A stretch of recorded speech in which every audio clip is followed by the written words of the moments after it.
آقا کریم صلی اللہ تعالیٰ علیہ وسلم اپنے حساب سے اسلام کی نشر و اشاعت کے لیے کوششیں کر رہے ہیں۔ صحابہ اپنے حساب سے اسلام کی تبلیغ کر رہے ہیں۔ آقا کریم صلی اللہ علیہ وسلم کا یہ طریقہ تھا، جہاں بھی جو مل جاتا تھا اسے اسلام کی دعوت دیا کرتے تھے، اسے اسلام کے بارے میں بتایا کرتے تھے۔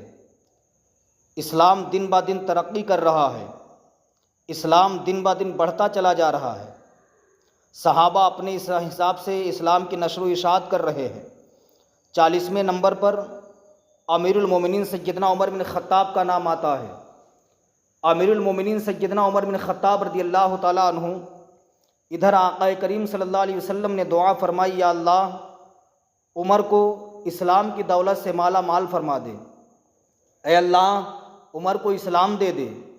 آقا کریم صلی اللہ علیہ وسلم نے دعا فرمائی، ادھر امیر المومنین سیدنا عمر بن خطاب اپنے ساتھیوں کے ساتھ بیٹھے ہیں، میٹنگ کر رہے ہیں۔ میٹنگ میں امیر المومنین سیدنا عمر بن خطاب نے فیصلہ لیا کہ معاذ اللہ میں محمد کو قتل کر دوں گا، محمد کا خاتمہ کر دوں گا۔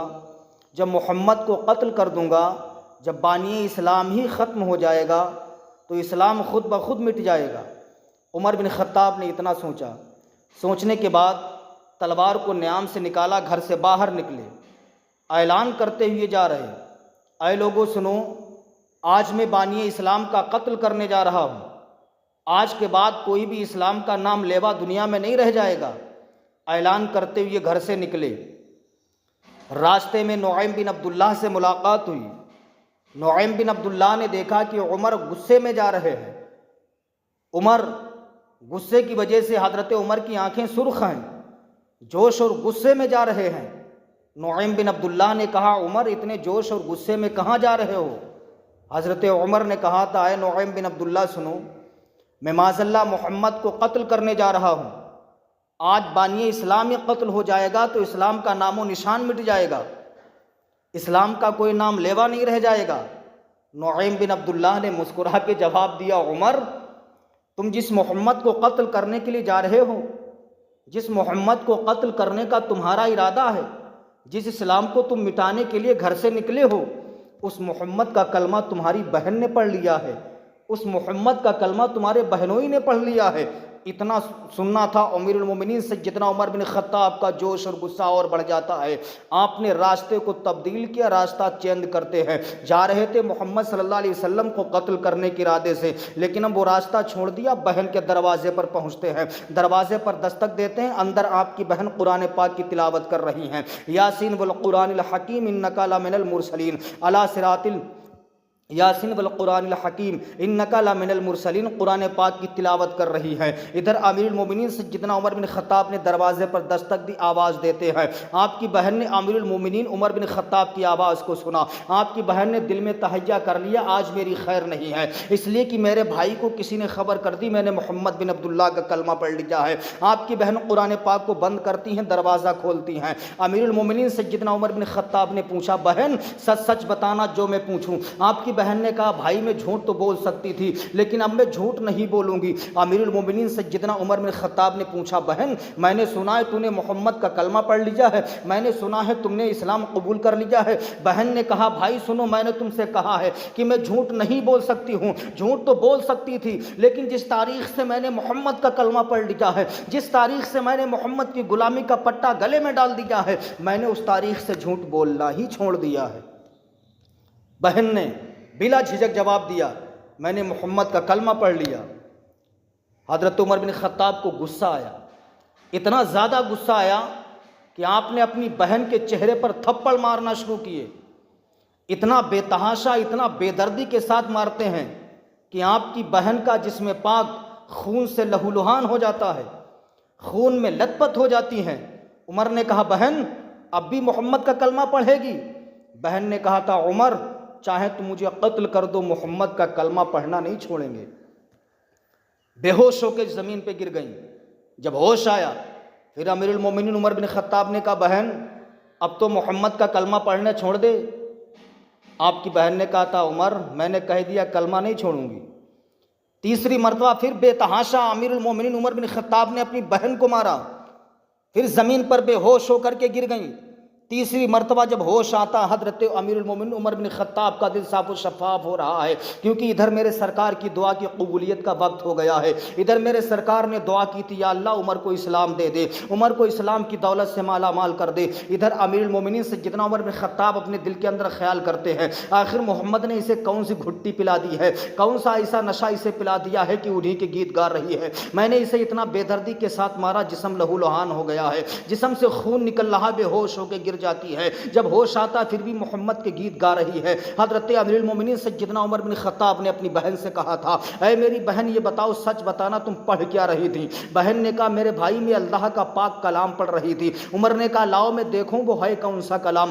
بہن نے جواب دیا بھائی تم ناپاک ہو، تم ناپاک ہو، یہ کلام پاک ہے، یہ پاک اللہ کا کلام ہے، تم اسے چھو نہیں سکتے ہو، تم ابھی نجس سے اس کو ہاتھ نہیں لگا سکتے ہو۔ عمر نے کہا تھا بہن اگر میں ہاتھ نہیں لگا سکتا ہوں سن تو سکتا ہوں؟ بہن نے کہا ہاں بھائی ہاتھ نہیں لگا سکتے ہو سن سکتے ہو۔ امیر المومنین سیدنا عمر بن خطاب نے کہا تھا بہن قرآن کی تلاوت شروع کر دے۔ اس وقت امیر المومنین سیدنا عمر بن خطاب کی بہن نے قرآن پاک کی تلاوت شروع کی، یاسین والقرآن الحکیم انک لمن المرسلین۔ امیر المومنین سیدنا عمر بن خطاب رضی اللہ تعالیٰ عنہ نے جب قرآن پاک کی تلاوت کو سنا آپ کا دل صاف و شفاف ہونا شروع ہو جاتا ہے، دل آپ کا پوتر ہونے لگتا ہے، دل بالکل صاف ہو گیا۔ امیر المومنین سیدنا عمر بن خطاب نے بہن سے کہا اے بہن یہ کتنا پیارا کلام سننے میں لگتا ہے، ایسا لگتا ہے میرے دل کی سیاہی غائب ہو گئی ہے۔ اے میری بہن سن لے جس محمد کا تو نے کلمہ پڑھ لیا ہے اسی محمد کی بارگاہ میں مجھے بھی لے کے چل، میں بھی انہی کا کلمہ پڑھ کے اسلام قبول کروں گا۔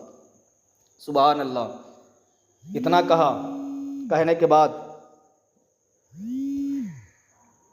امیر المومنین سیدنا عمر بن خطاب رضی اللہ تعالیٰ عنہ اپنی بہن سے کہتے بہن مجھے بھی محمد کی بارگاہ میں لے کے چلو، میں بھی محمد کا کلمہ پڑھوں گی، مجھے بھی محمد کا کلمہ پڑھنا ہے۔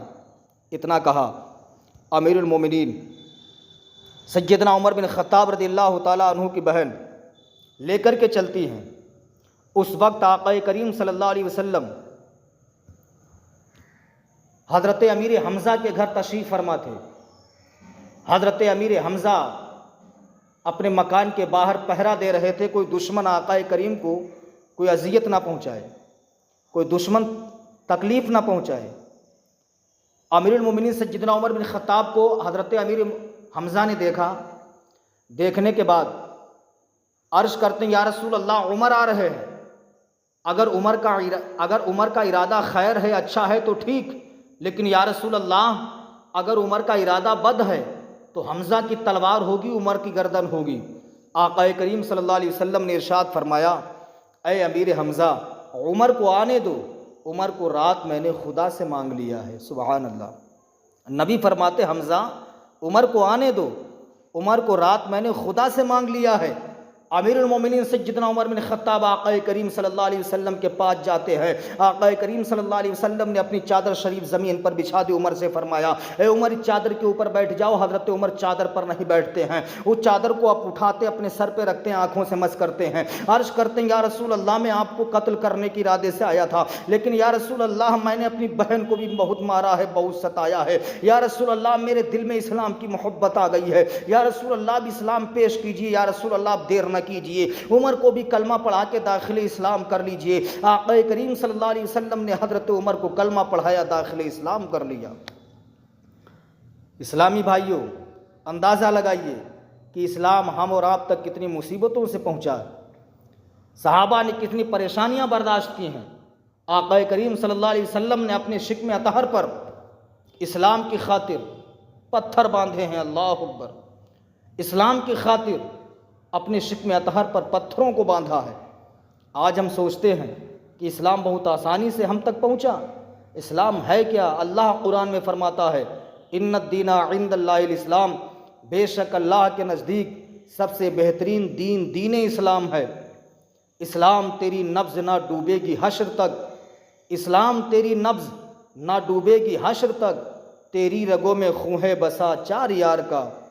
اس لیے اسلامی بھائیوں نمازوں کی پابندی کیا کرو، نمازیں پڑھا کرو۔ آقا مدینہ صلی اللہ علیہ وسلم کا اخلاق و کردار ہی ایسا تھا کہ جنہوں نے حلف اٹھائی تھی، قسم کھائی تھی کہ معاذ اللہ کبھی محمد کے قریب نہیں جاؤں گا، نہ انہیں دیکھوں گا، لیکن جب وقت پڑا تو وہ بھی آقا کریم کی بارگاہ میں پہنچ کے داخل اسلام ہو جاتے ہیں۔